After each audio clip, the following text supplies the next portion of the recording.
We meet new people every day in our life, and naturally, we try to evaluate these people to have a clear opinion of who they are.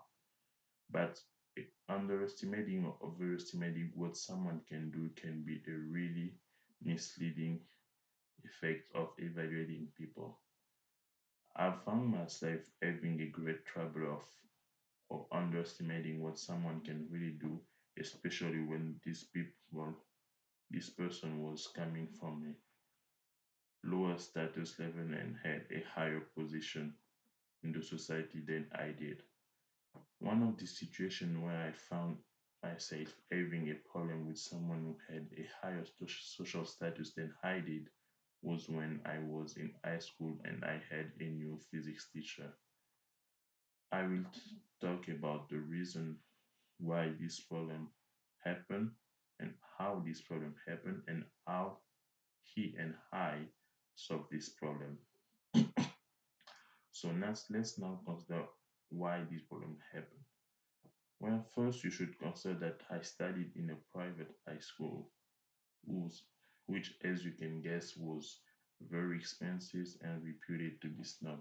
In addition to that, I was considered as a nerd, meaning that I was very picky on everything that teachers said, and my best friend basically in high school were teachers, and specifically the former physics teacher was really one of my favorite professors.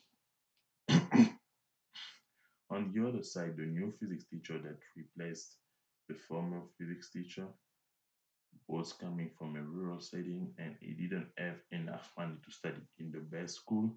And in addition to that, he had a terrible lack of proficiency in French, the teaching language in my high school. So now let's talk about when the problem happened and how it really happened. One day I was in class with other classmates and the new physics teacher was doing some calculation and demonstration on the blackboard of the class. What happened is that he made a mistake and didn't notice that, and I shouted out loud, "Look at it, it's false, he's lying." And all the class started laughing at the teacher. The teacher just looked at me and just corrected his mistake and continued working. I ended up feeling really bad about what happened because since I did that, the teacher was just writing on the blackboard and it's speaking less and less every day. I went and tried to see him at his office in high school. What he told me was one of the most important things I, I've ever heard in my whole life. He told me this when I met him. I know that I'm not the perfect teacher. I know that I may have less knowledge than your former physics teacher, but he told me this. In life, you always need someone coming from a lower level, since those people, since this person can have a different view of what you see and can really help you improve your own view of the world. The second thing it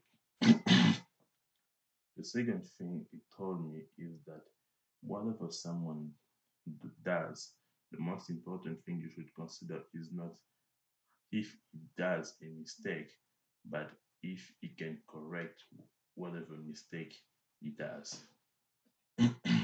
These experiences teaches me many things. First, our different backgrounds, the teacher coming from a rural setting and me coming from a urban setting, made us react differently in a specific situation when we were in high school scene when I saw his mistake. Second thing I learned is with the view of the teacher who taught me to evaluate people based on what they really are and what they really do. I changed my view on people and person and how I evaluate them. What I can say as a final word on this is whenever we see someone, whenever you see a new person, always try to see him as a human and give him all the chances he needs and evaluate them on what they really do and not what you really want to think about them. Thank you. Have a good spring break.